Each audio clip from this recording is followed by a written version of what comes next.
3. Oh, we're fucking back, bitches. We've just yammed some fried rice. We're back. Talked a little bit of shit with... So I live with my boyfriend, but we also live with his friend.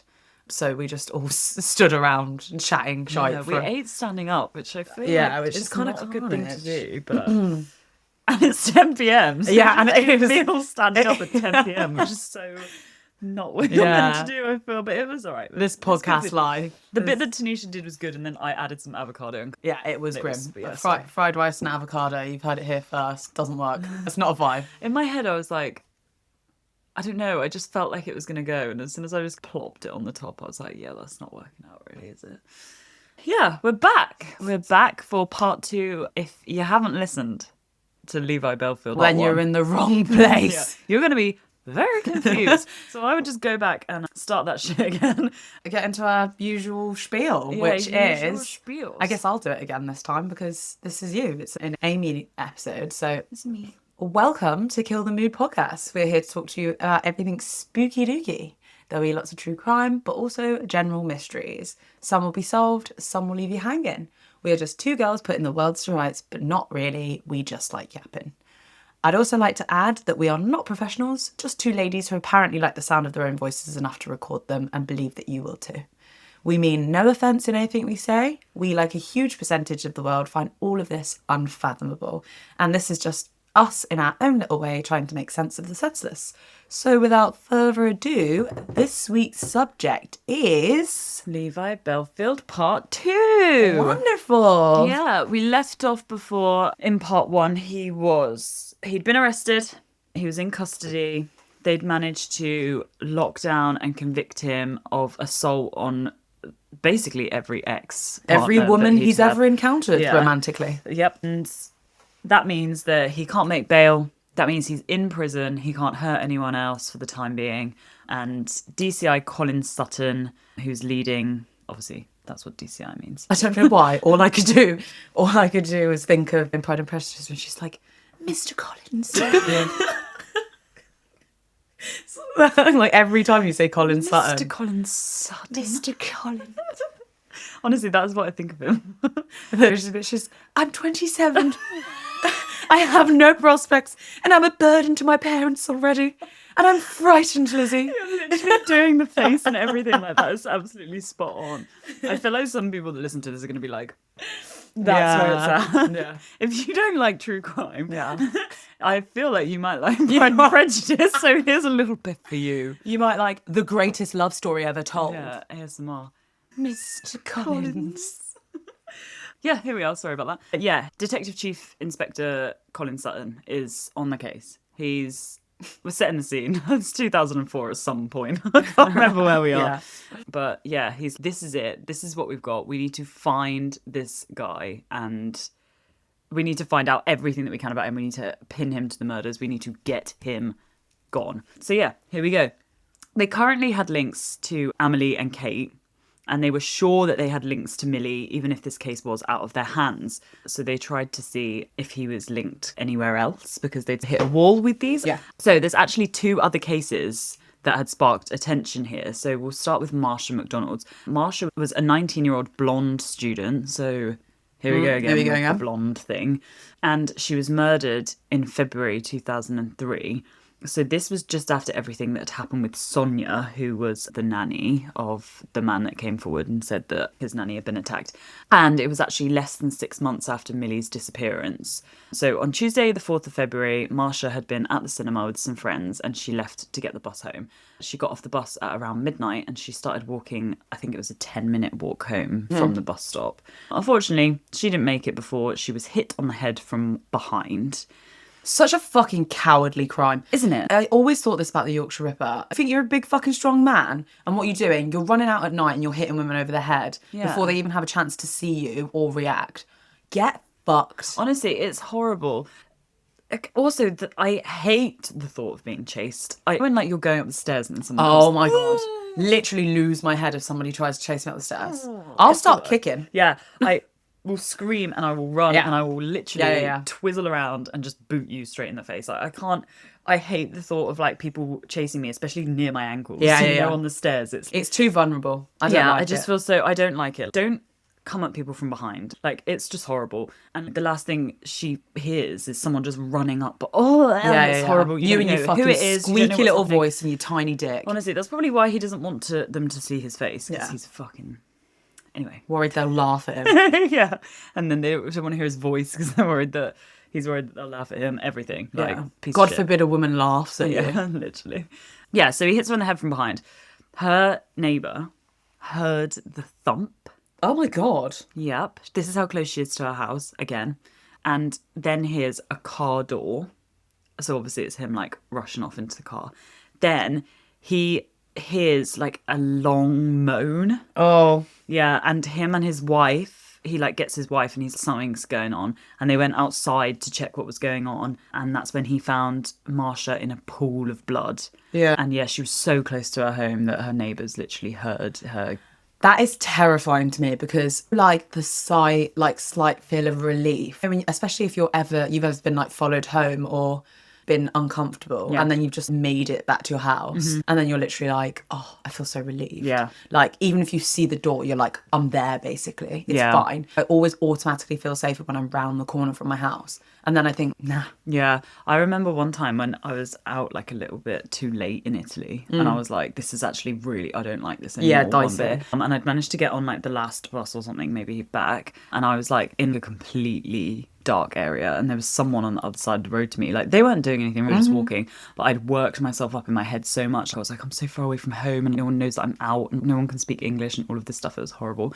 And yeah, when I saw the gates to like my university like complex bit, I've just never felt such relief. Yeah. And like you get into a house and you're like, oh, why was I even fucking worried? That was literally so extra of me. Not all the time. No, sometimes, yeah. Like sometimes she's so close. It like, doesn't matter. And also, I'm not saying you should be super fearful, but as I said in part one, like you should, if you feel that fear, it's not always the worst thing in the world to just trust it. Yeah. Like sometimes it's just that it's dark and there's people around and that's scary. The people that are telling you that you're being overdramatic for something like that are the people that are arseholes and they are wrong. Yeah. Like it is so much better Or have to never be felt over protective Yeah. of yourself. Or have Not never that this is anything, she couldn't have done anything, but it's just if you feel like you don't think that if you're walking home alone that you shouldn't be calling a friend because you feel worried. Yeah. Don't put it down to, gosh, stop being a... And there's all that stuff Wuss. like strut safe and stuff there where you can like, but like we've had this conversation recently because I have somebody quite weird around my area at the moment who insists on speaking to me and a lot actually when I'm out and about, and he's quite a big man who he's quite intimidating and he doesn't take no for an answer. Yeah. So he doesn't really respect when I don't want to speak to him. And he lives incredibly close to me and I see him a lot. Yeah. So I've literally yesterday passed my driving test. Thank fuck, and one of my biggest motivators was this is a guy that I have to deal with on a somewhat regular basis on the bus. Yeah. And he is, quite frankly, very scary. And sometimes I work shifts, so sometimes I have to come back on the last bus and he tends to be there. Yeah. It's like your buses can vary massively about what time you're going from A to B and stuff. And there's been attempts of getting off at different stops and things like that. And also at the start, it was probably the same vibe. Like I remember you being like, I don't know if he's weird, but he gives off weird energy. Yeah. And he's ended up turning out to be a fucking weirdo. Yeah. Actually. And I'm really lucky because I have a fucking amazing boyfriend who will come and pick me up from work so I don't have to get on a bus, or he will pick me up from the bus stop so that I wouldn't have to walk home alone. Like, not everybody has that as an option. And I'm 9 quite times grateful. out of 10, if someone's getting the bus, it's because there's not a car to collect them. And as soon as I started telling all of my friends about what was going on and how weird this guy was, like, literally everybody was like, we'll drop you home. Like, we'll make sure you get home safe. Like, honestly, you don't ever have to get on a bus again. But, like, I understand that not everybody has that luxury. Yeah, and, like, also, I think that was so sad about this is, like, she's just a gal just getting the bus home. Yeah. She sees her home. She's walking up to her front door and some absolute slimy fuck just runs out from behind and literally ends her life. And she is that close to just being safe. Like, It sucks. It absolutely sucks. Yeah, so she gets knocked unconscious literally the second that he hits her, and she never regains consciousness. Oh. Yeah, she died in the hospital, so she was Yeah. unconscious the whole time until they got her there, and they did everything they could. But yeah, originally, this is where this kind of like spirals into a bit of a weird place. But originally, they actually thought that this murder was someone else. And the guy that they were pinning for this was a guy that literally only seems to go by the name Sharp. Yeah. Okay. Yeah, I don't understand. Is that given to you at birth or? No? Your mum didn't go with that? Baby Sharp.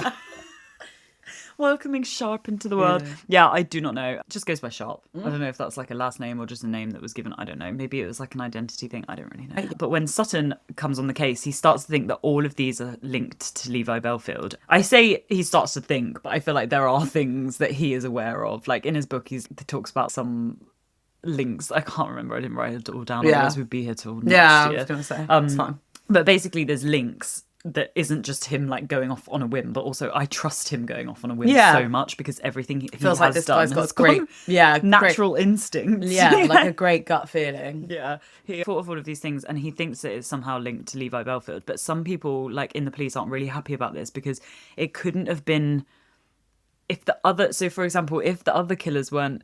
If they were all linked, but it wasn't Levi Bellfield, it couldn't have been Sharp because Sharp was already in custody when the other things started happening. So it's like they put him away and then they're trying to pin this murder on him. Do you know what I really hate, is that there's not like a culture in the police of, we got it wrong. Yeah. This ego thing. Yeah. I don't necessarily even think it's the police. I think it's just people in general. Yeah. Being like, no, because I can't be wrong. Yes, it is awkward if you have to put something out and say we arrested someone for the wrong thing. But everything pointed you in the right direction to him at the time. Yeah. And now you found someone else and it makes more sense. And as evidence comes through, don't just ignore it to be like, but it has to be what I originally said because I don't want to seem like I don't know what I'm doing. No one would think that. And even if they did think that, it doesn't matter because what you're doing is you're putting the right person away for the right crime. But it's the whole issue of the Yorkshire Ripper, isn't it? It's that they heard the Geordie tapes and they weren't willing to believe that there was anything else, anybody else that it could possibly be. And if they'd listened to people's concerns about Peter Sutcliffe, then they would have found him a lot earlier. Yeah, potentially would have saved the lives of at least 3 women. Yeah, instead of just being like, no, we've latched onto this one thing that is going to be our breakthrough and it has to be our breakthrough. Yeah. Like, they didn't even find that. That got freaking sent to them. Fucking grow up. Honestly. Actually grow up. Just be like, yeah, okay. I'm humbled here. Do you know what I mean? Just be like, I believe that this guy did it. However, I'm willing to prove that he did it by proving that this other guy that may be a good option didn't do it. Yeah, exactly. Just trial all possibilities. And also, if Colin Sutton has been popping off and getting things right, left and centre, just be like, you know what, man, it's a stretch, but I trust you. Yeah. This is the same with the Millie Dowler case, because at the time, he is just feeding, like at this current moment, he's feeding them every piece of information that he has that might link Levi Bellfield to this crime that no one is suspected for. Yeah. So it's not even like they're worried that someone else is going to go. They've literally got no fucking leads. Yeah. And they're like, I think they are obsessed with this other thing going on at the moment, but it's not going anywhere. Mm-hmm. And you can multitask. Yeah. And they're just, again, being like, no, it can't be right because someone else has told us something that we might have missed. And I'll come out onto this in a bit, how fuming I am at Surrey Police Department in this. Because she's going to write a strongly worded letter. Whoever was in that department in 2002 to 2000, from then. Yeah. I'm fuming. From then and since. Yeah, I am fuming. Okay, but we'll come to that because it doesn't make sense. Sorry, we've really started this. We've came in fucking hot on this episode. What is that, right? I'm not sure what dinner has done. I thought they would give us a big fun energy, but no, we're just like fucking going at everybody. Sorry. Yeah. Anyway, Sutton, my king, is I'm fucking care. Yeah. I'm going to go in for what I'm going to go in and I'm going to try and find the links because I need something. So they follow the CCTV of Marsha on the night of her death and it looks like she was being followed by a Vauxhall Corsa. So here we fucking go with another vehicle. Stop giving this fucking man access to cars. Honestly. Yeah, so it just gave off Bellfield vibes, I wrote here. What? I don't know. I think this is where I was like, am I going to do a two-part? Yeah. I'd put, so they reopened the case. Yeah. They then decided to go on Crime Watch to try and find throwback. Yeah, honestly, most cases I've looked into lately has been like there's a Crime Watch episode, and I just keep getting like a fresh reminder about how crazy important Crime Watch was. Anyway, yeah. So they go on Crime Watch to try and find these many cars that were missing. So currently I think they're missing a Ford Courier, a Vauxhall Corsa, and another one that's a van. Doesn't it begin with a P? The Previa. Oh, yeah. Yeah, I knew. Toyota Previa, that's So it. we've got, Toyota Previa, A Vauxhall Corsa. Vauxhall Corsa, and then we've also got a Ford Courier. Yeah, they go onto Crime Watch and they're like, does anyone know anything about these cars? Some of them have got really specific differences to your average, and they probably have some absolute fucking built to fuck guy in it doing suspicious things. Yeah. Maybe there's a hammer, maybe he's running over girls, I don't know. Yeah. Like just anything. Whatever you like, really. Yeah. And this worked because then a friend of Emma's, so his ex-partner, came forward and she said that she knew that Bellfield had a white van because he was trying to sell it around the time just after the attack on Amelie. They were fairly sure as well that he had the vehicles. So at this point, they'd also managed to go back into his history, which we'll go into in a bit of him. And they were fairly sure that he had access to getting vehicles crushed, which would make so much sense why they just cannot fucking find any of these cars anywhere. Yeah. Because they are manually doing CCTV. They are manually doing checks on all of the Can I just ask, Go. how much fucking money does this man have? Oh, yeah. Because I can't afford one. I don't know how he's just getting these cars and then crushing them. Yeah. He seems to be like involved in a lot of, like, he might buy a car from a garage, Yeah. claim he's a traveller, buy a car from a garage, use it to do something criminal and then sell it on, and then do you know what I mean? So I don't think he's got 4 cars on the go at once. I think he's just sporadic and he's just running around crushing and buying and selling and just dealing, and constantly it's really hard to pinpoint what he had when. Yeah. And I don't necessarily think that he's doing everything by the book. Yeah. Because otherwise Yeah. there'd just be records He's left, like, right, no, and no, centre. I couldn't possibly steal that car. Yeah, yeah. I've had the logbooks checked on every single one of these. I think he's just, I'm a traveller, I'll buy this car for you, I'll give you 600 quid cash, and then I'll sell it on to someone else, and no one even knew that I even basically owned Had it, yeah. So I think he's just being, like, I think he's just a dodgy geezer up to no good.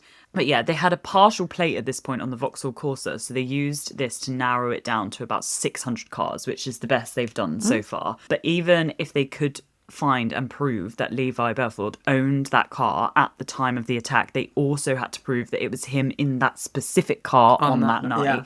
So they found a phone call to Bellfield's phone at 9:37 on the night of Amelie's murder, right back at the very start of this case, and they linked it to the CCTV on the Ford Courier white van. So they basically,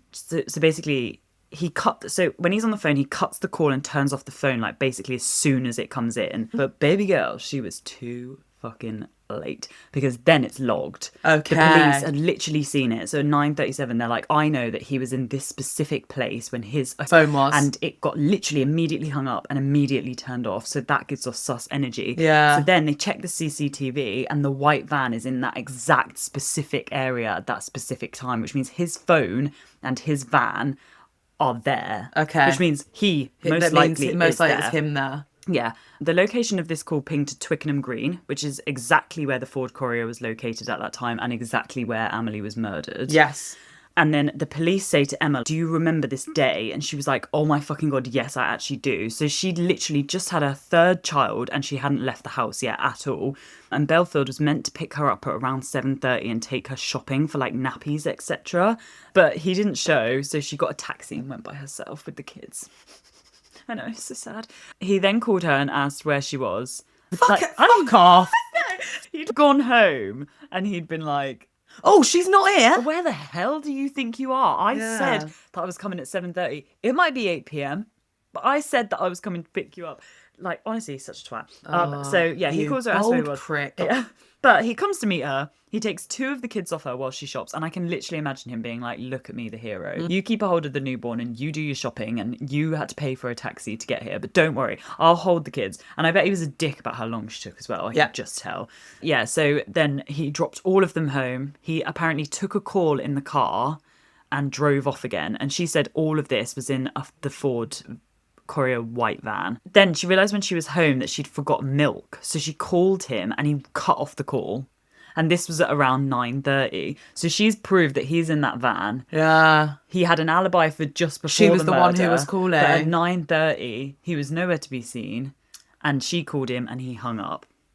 So all of these calls are logged and everything's found the correct locations. There's CCTV of her at the shop with him. Like everything lines up perfectly. Then apparently still it wasn't like actually enough. I don't. It's like really difficult because he's already in custody. They can't say, oh, because his van was in the right place at the right time. Yeah, but I get that. I do get that. But if you took that to trial, like I'm just sat here, I'm convinced. Yeah, I think so, but I think they would just like... I know it's all still classified as circumstantial and that you're rolling the dice, but those are not bad odds. I think as well what they're trying to do right now is get him sent away to prison for murder. Yes. Right now, he's probably going to prison for assault and rape anyway. But realistically, that's not going to be a very long time that he's away for. And they're thinking if we can get diabolical. if we can get him done for this massive murder, there's a potential life sentence in this, and that's what we need to hang on to. Yeah. So I think they're saying like, even if we could prove that he was there, until we can prove that he has smacked her on the head with this fucking hammer and left her for dead, he's not going down for life. So they're just like trying. I would literally be like, lock this man up forever, but they just need more. So they had to eliminate all 600 Vauxhall Corsas to prove that it could have only been Bellfield specifically on the night of Marsha's death, and they do it. Yeah, love it. Yeah, they work bits, like they literally eliminate every single one of them. There's also a little bit in the Manhunt book where DCI Colin Sutton is just like saying, day in, day out, just paperworking his way through. Everyone was just like, let's make it impossible for it to be anyone else other than him. Yeah. So everybody else gets eliminated. Nobody else is in that area except for him. So yeah, on the 25th of May, 2006, they were cleared.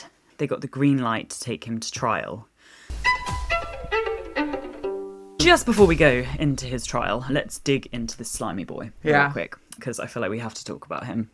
Yeah. I'm sick of talking about him. So, Levi Bellfield, he was born in Isleworth in West London, and he had quite a lot of trauma in his childhood. His dad died of leukemia when he was just 9 years old, and he was sorry, I'm laughing. Bad time to laugh. Yeah. But he was described as a really scrawny child, and he was bullied in school when he was a kid, but he was bullied specifically by girls. So I think this is a little... Yeah. bit of a where the hatred maybe stems from. Yeah. Maybe just don't be such a fucking scrawny little nerd then. Yeah, and this is why I laugh, not because of what happened with his dad, but everyone, like his mom was weird, like overprotective, overbearing. Everyone says that they were super close, but like creepily like close. Oedipus close. Oh yeah, like apparently he slept in her bed until he was 16 years old. Oh no. Yeah. Even Joanna Collins actually said in one of, so his like ex from ages ago that came forward and said about the jacket and stuff, said that when he used to go home to visit, he would still sleep in her bed in his 30s. Mommy must have loved him too much.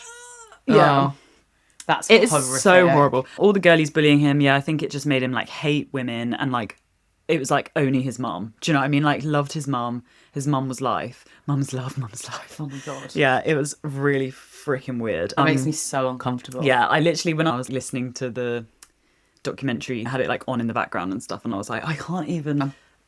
There's something that makes me so, I don't know. Yeah, it's horrible. Not for me, thank you very much. Fuck with it. That is not for me. And that's also like, no matter what that mum thinks that she is bringing to her kid's life, it's not helpful. Yeah. That is not protection. No.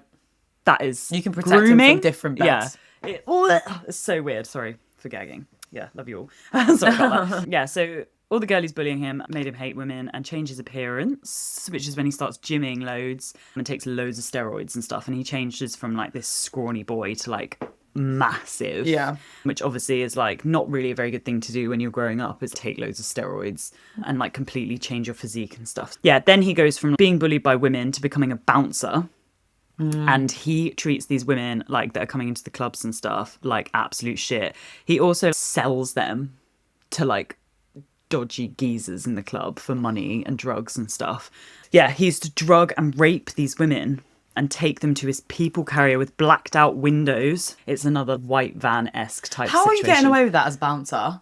Honestly, Do you not work in fucking twos? There's nobody like, where's he gone? Oh, he's just drugged a girl and taken her to his van. I know. His criminal record is crazy that he's even allowed out.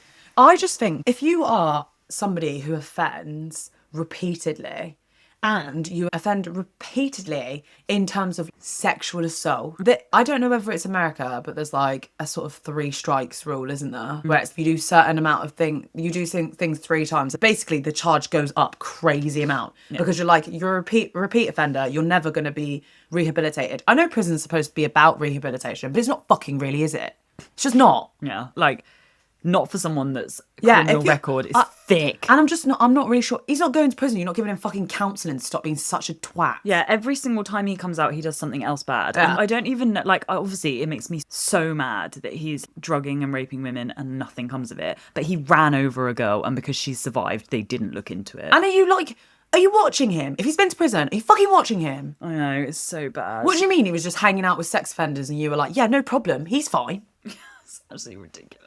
Oh, I hate it. It gets worse because some of them were like 16, 17 years old. My God. Yeah. So he also had another job that he was like a clamper person that like goes around clamping people's cars. And he would do it, but like he'd just clamp people's cars and then bribe them. So he'd be like, oh, I clamped your car, but if you pay me like 200 quid or whatever, I'll just unclamp it here and now. So he's not even sticking to like the rules of his clamping. That is wild. Yeah. Because of this specific job, he had access to places that could crush cars. Yeah, he would just take stuff to scrap yards if people had just left their car and then it got clamped and then the clamp had been on there for ages and no one was claiming it or anything. Yeah, so that's probably how he got rid of all of these cars. And he's doing all this fucked up stuff right up until and alongside all of this murdering like starts happening. So basically, you can conclude that he's just a woman-hating, insecure little child. Oh, yeah. That's taken too many steroids, so looks like a man. Yeah. Yeah. Pathetic. Yeah. Absolutely pathetic. About no as wonder much. you fucking hit them over the back of the head, you fucking coward. Honestly, this is about as much as I could actually muster on his background. I was like, I don't even want to know anything else about him. care. Yeah. Where are we at now? So he's taken to trial for the murders of Amelie and Marsha and the attempted murder of Kate. Alongside Bellfield going on trial for these 3 women, there's also an inclusion of attacks on 2 other women, which is Irma Dragossi and Anna Maria Rennie. So we need to unpack these 2 attacks also. So there's more. Yeah. So strap in. So on the 16th of December 2003, Irma Dragossi was at a bus stop in West London. Around 7 p.m, she called her husband and then blacked out completely. And the next thing that she remembers is waking up in hospital with head wounds. When they found her, she said that someone had tried... So she can't remember anything when she wakes up in hospital. Yes. But the night before when she first gets there. Yeah, when the police, when the police questioned her, she said that someone had tried to grab her phone and then hit her over the head. But that's all they got out of her. Yeah. And then I think she fainted. That sounds a bit like you're like waking up from anesthesia and you're like, if you've ever been under and like you just, like I came round and for anyone that doesn't know me, I've got quite a big pin-up tattoo on my forearm and it's a pin-up's body, but the top of it, the face of it is a melting ice cream. And it's this thing by an illustrator called T-Way, who is like my favourite illustrator. Anyway, I once was coming around from anaesthesia and apparently as I was waking up, I was talking about the pin-up, but I was talking to the nurse about the pin-up as if the pin-up was talking to me. And then when I finally came round, she was talking to me about how weird my tattoo was. And then I was like, what's your fucking problem?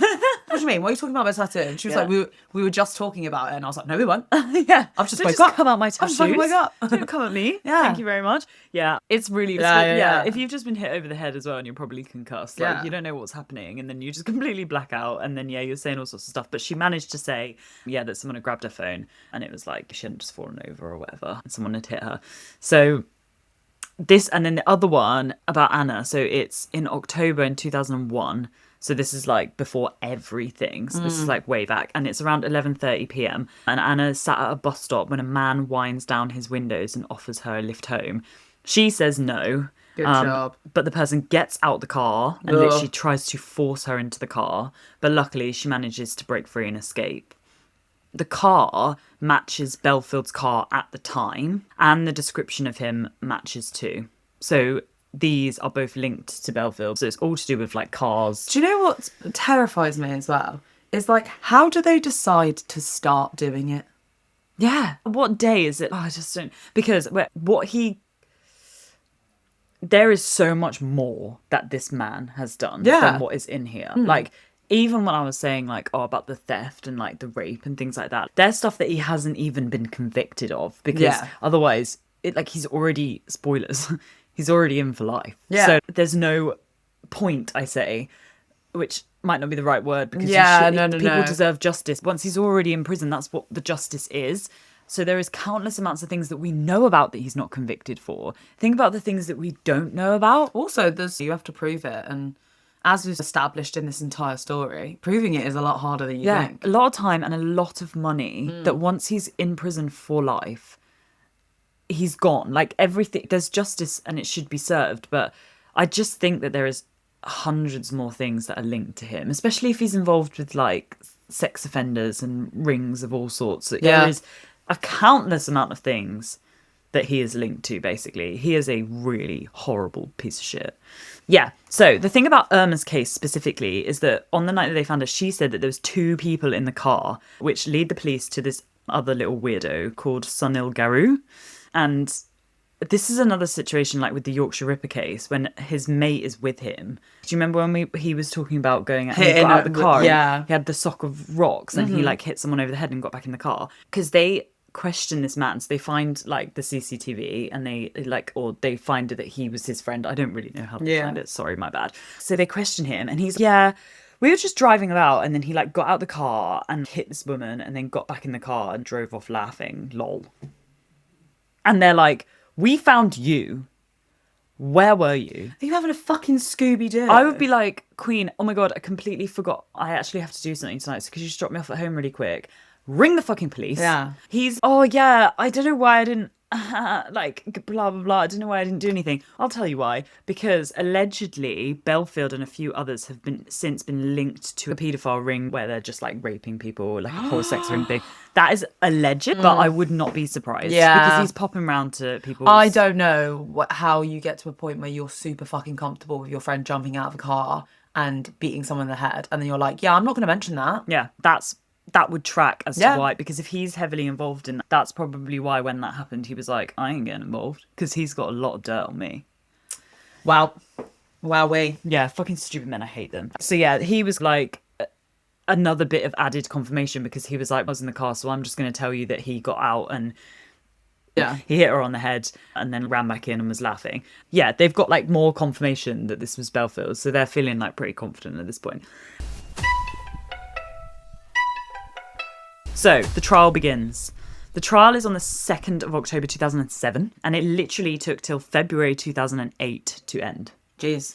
Yeah, so it takes the jury 2 weeks to deliberate as well. Oh, fuck. That makes it feel like they're very unsure. It feels like that, but I think there's just so much evidence and so many things to sift through. But also then I think they're like, this needs to be... I think the judge maybe also gets involved and is, you need to come to a decision. And if not, we're going to go with the... Do you know majority, what I mean? Like, we're going to go with what... Yeah, Emma takes the stand. She relays all of the horrible abuse that she faced at the hands of Bellfield. Sunil Garu testifies about witnessing Irma's attack. And a man called Clint Stevens said he also witnessed the attack on Anna Marie Rennie. Apparently, Bellfield took the stand and he was just being like, a sappy cry for me, win them over. I didn't bloody do it! I didn't bloody do it! I'm being framed!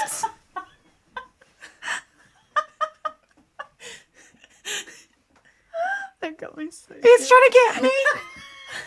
They're all trying to get me! Oh my god! I've never heard you do this before. Yeah, that was so high. Perfect. Okay, yeah, that is literally him. So he's manipulating the jury. He apparently keeps talking about how he's a father. Ugh. The freaking cheek. Yeah. Yeah, it's horrible. Imagine the women's fathers that had to find out that their kids had been raped and murdered. Like, literally. Absolutely, fuck you. Yeah, so it didn't work. Because even for the weakest case, they found him guilty 10-2. which was Marsha's murder.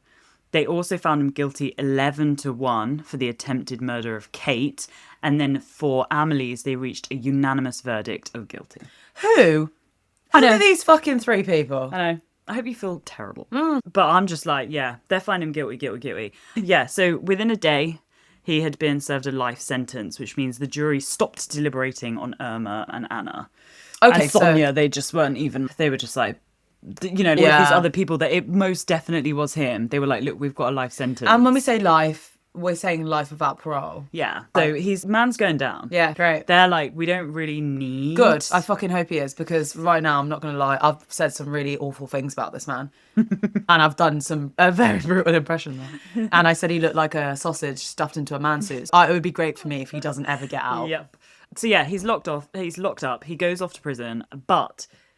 he's in there and nothing else bad happens. Like, he is in there. Yeah. But now we come back to Millie Dowler. Yes. Basically, this is where I'm like, grr, at the police. Because Okay. I'm like, but not Colin Sutton. He is literally queen. He should He's be on the every only- case in the whole entire world.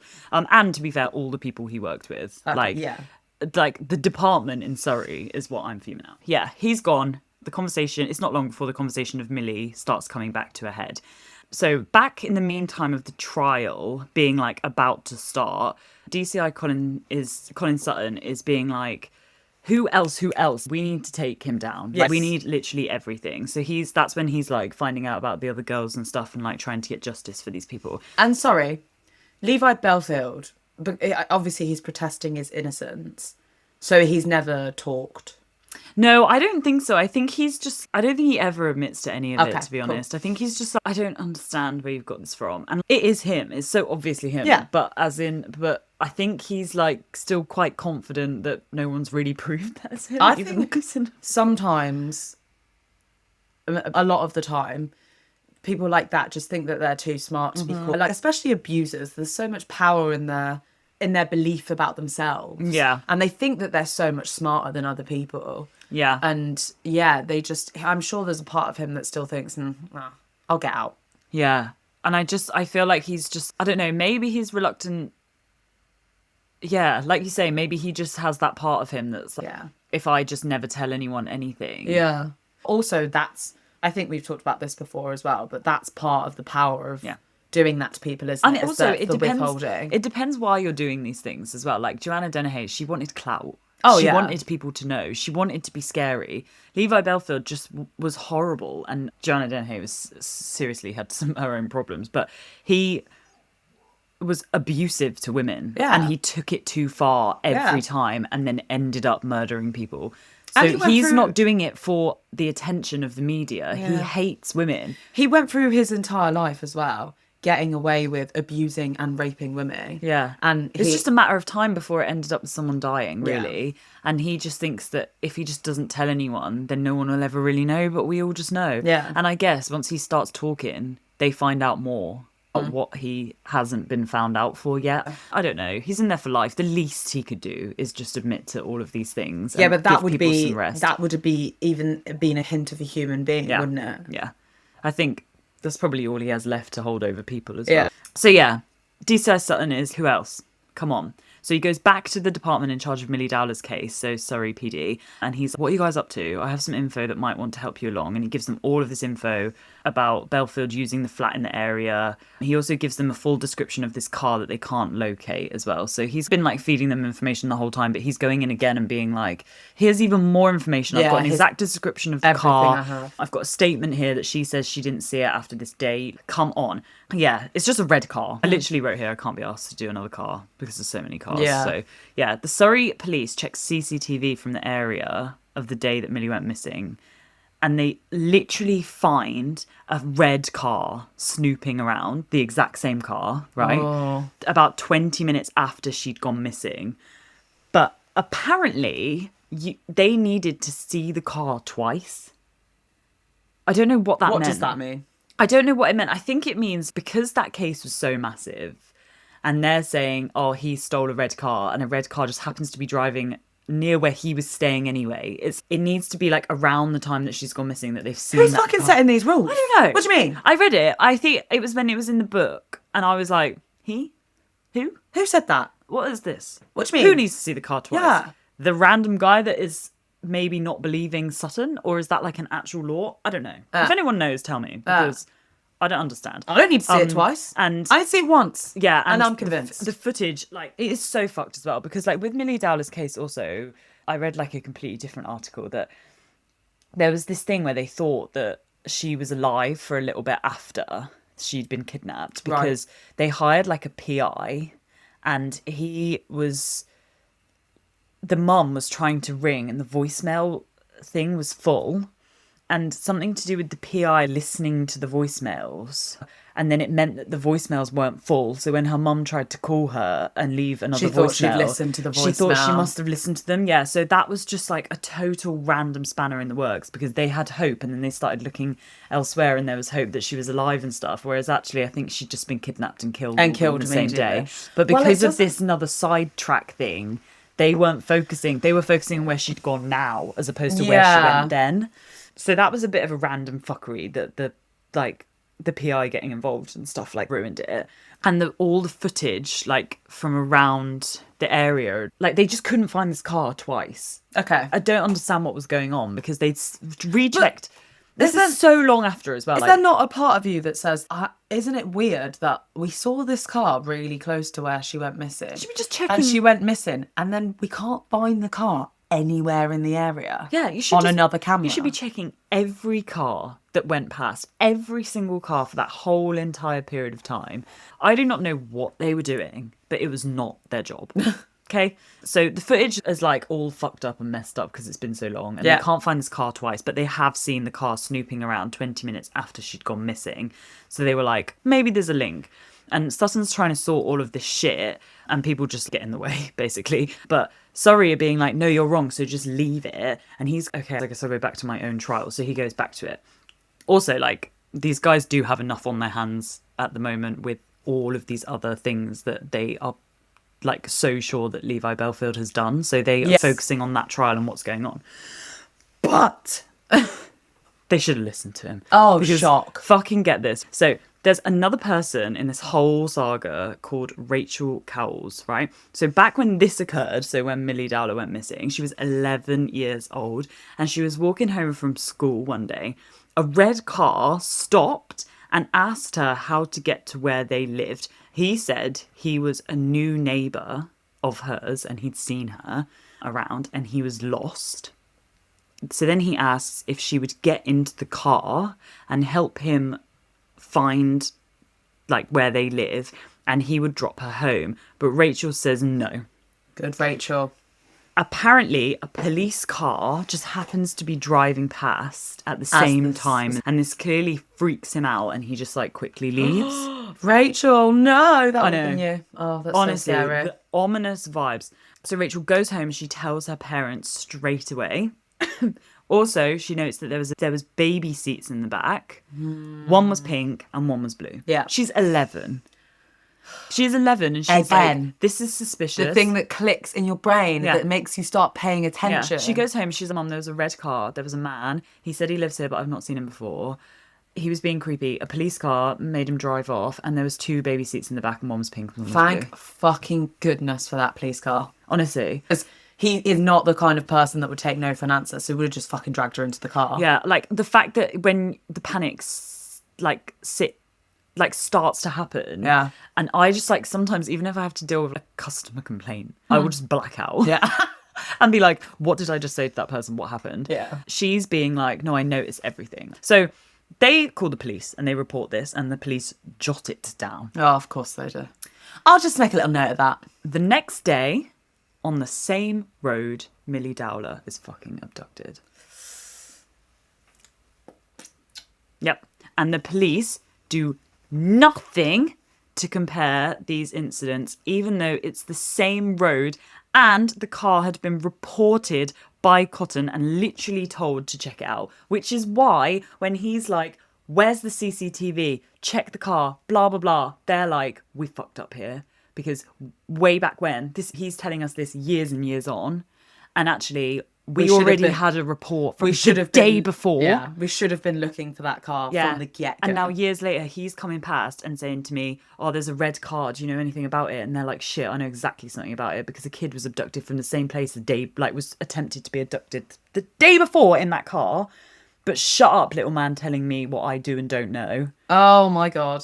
It is so infuriating. Listen, we all make mistakes. Yours cost people their lives. Yep. Mine cost people their drinks. Stop it. Yeah.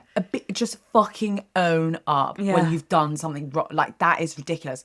Fucking get out of Yeah. your own way. People that will judge you for making an error are not nice people that you need to worry about. Yeah. If you keep it a secret, it will get worse. If it's something this big.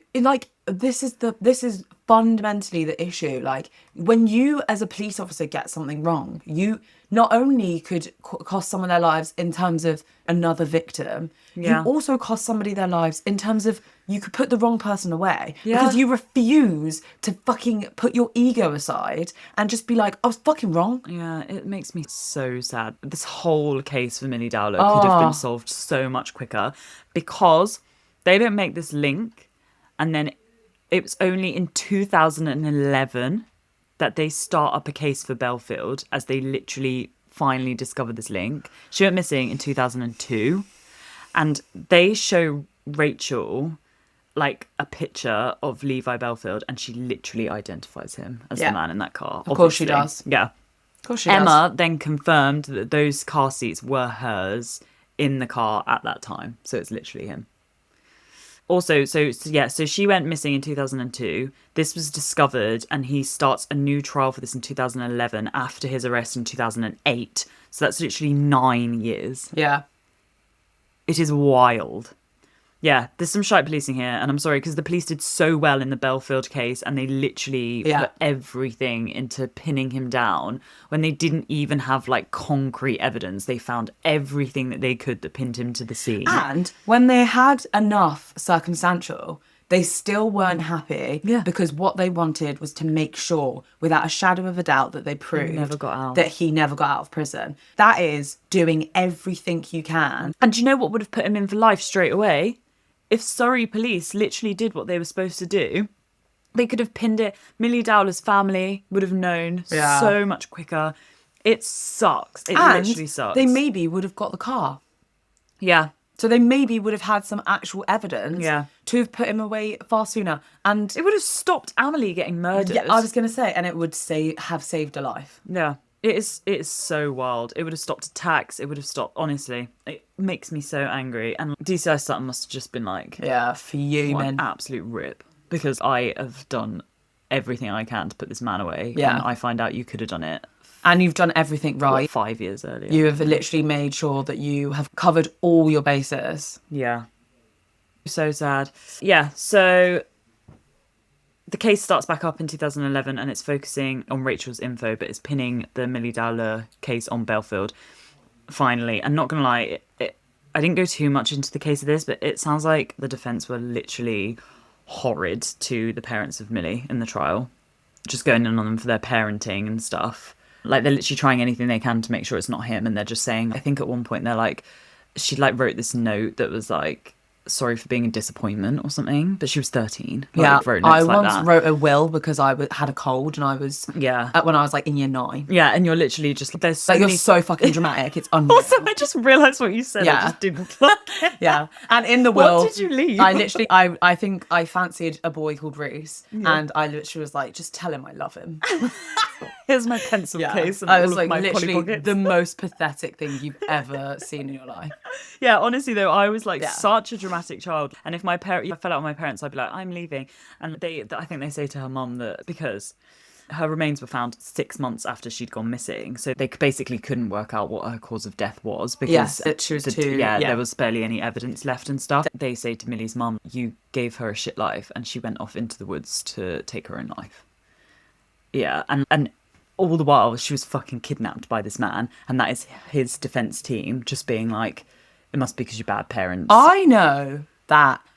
Okay, I know that people are supposed to be allowed a fair trial. And But don't just come at... That's not what you're meant to do. You're supposed to argue his defense. You're not supposed to make these parents that have already gone through the worst possible thing imaginable. it's so performative. It is unreal. But it's just to create reasonable doubt, isn't it? So that they think that there's a possibility that her life was so shit that she did go off and take her own life. But fucking how do you sleep at night? Yeah, it is so harrowing. Like, I just couldn't even go into it because I was like, this is actually makes me sick. Yeah, that's what they tried. But once again, they get him sent down for her murder because they're like, that's bollocks, mate. Yeah. Like, she's basically been accused of trying to kidnap someone the day before, and then in the exact same way, in the exact same car, in the exact same place. And he's been identified. Yeah, a kid that's 2 years older than her. Like, we've been trying to link this to him this whole entire time, and now we've just got enough evidence. So stop coming at the parents that are already grieving enough. Oh, actually, it's so mean. That's rancid. But then he gets another whole life sentence for this, which means that he is the first UK serial killer to have received 2 full life sentences. Lovely. Yeah, so he's currently still in prison in HMP Franklin Maximum Security Prison and will be there forever and ever and ever. But yeah, he didn't get convicted of the rapes and attacks on his exes. He didn't get convicted for the rapes of the young girls at clubs. He didn't get convicted for the alleged sex rings or for the attacks on Irma and Anna or even Sonia the nanny. He just did so much fucked up stuff that basically they could already give him 2 full life sentences for not even any of that stuff that he'd done. There's a part of me that's it's sad that they never got to see their own justice, though. But at least they know that he's far away I hope from that them. they took some pleasure in that he will literally never be out. And I don't know. I hope he's getting fucking shat on in the showers in prison every day. Yeah, honestly. This is like also where people have speculated that he's done so much more than what we know because of this, half the things that people know that he did. But that's what I'm saying. You don't just wake up one day and say, I'm going to commit an extremely violent crime. I know that he obviously didn't, because even the violence against his partners is in part him working up to taking a life. And the reason he probably didn't kill his partners is because he just didn't want to get caught. Yeah. So he didn't kill anyone too close to him. And also like making them stand outside naked and sit on chairs for hours and stuff. Like, he's getting his own perversion out of these things with, whereas the random sporadic attacks, he can do that to strangers, and he might have been watching them, like stalking them on their way home and stuff. And they didn't find anything about him continuously watching people, but he could well have known their route. But he was getting his own enjoyment out of treating his girlfriends like shit. Like, he was messed up in every possible way under the sun, and he's just the worst person ever. And also my last note says, and he's so ugly. He is fucking foul. Disgusting. But that is it. That is Levi Bellfield. That was a big one. 2-parter. I hope I've covered everything. There was a lot. There was like a 4-part series that I watched, and I read his book, but I was like doing them along the same time as each other because I was like, I can't make this my whole life. It can't be everything. So I was like just comparing the two and like making notes and stuff, but I'm sure with how many things he's done that there's something I've missed out here as well. So I think as we do this, like, we know that we'll obviously try and always get you as much detail as possible, but especially with some of the sort of heavy hitters, should we say, that like actually there's so much to their crimes, there's so much to unpack, and especially if we only do it in one, like, we're never really going to get in all the stuff that we would like to. But luckily I didn't want to go into his past much on this one. I don't fucking care about who he is. I realised he was slimy and his mum was weird, and I was like, that's it now. That's it for me. If there was a massive past of his that we needed to unlock that led him to this, it would have been a 3-parter. It's just sometimes you can go into a lot, but crazy. I just felt like there was so many people that deserved justice, and because it was linked to such a massive missing persons case as well, that's just what elongated this whole thing. And I feel like we have covered 2 massive cases in one there, because Millie Dowler was huge. That Millie Dowler's something that you could have done on its own. Yeah, for sure. But I'm glad I didn't, because I would have just been shouting at Surrey Police Department. Exactly. And I do think that like we are conscious of the fact that a lot of the stories we've done so far have been like, we're fucking fuming at the police, but there was some amazing police work. In this I'm just like, to find that many things, like to have that many setbacks and to have that many people not listening to you and that many people like spooked and not wanting to come forward and people not being able to identify him, and then the surveillance going wrong and the journalists coming in, like they were putting out fires left, right and centre. They were finding evidence in the wrong place that it was assumed to be. Like they were doing everything they could, and like the Millie Dowler side of it, like they really messed up on that.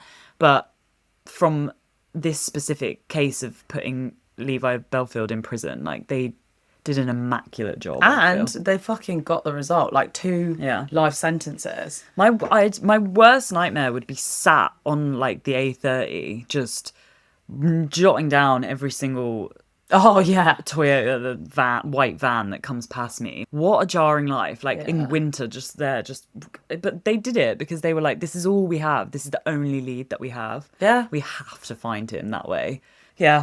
Kudos where it's due, credit where it's due. has to be. So we hope you enjoyed. Remember to follow us on Instagram at KillTheMoodPod. And you can email us at killthemoodpodcast@gmail.com. We are going to give you a little Halloween special. Spooky one. So that's going to be us. That will be the next time you hear from us. So you won't actually have to wait a week this time. Yeah.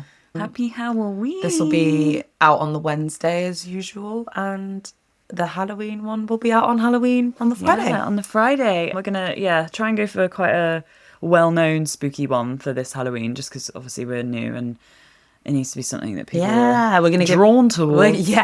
We're going to give the murder a rest for a week. Murder. Change the fucking record. Anyway, Thank you so much, and we'll see you soon. Bye. See you soon.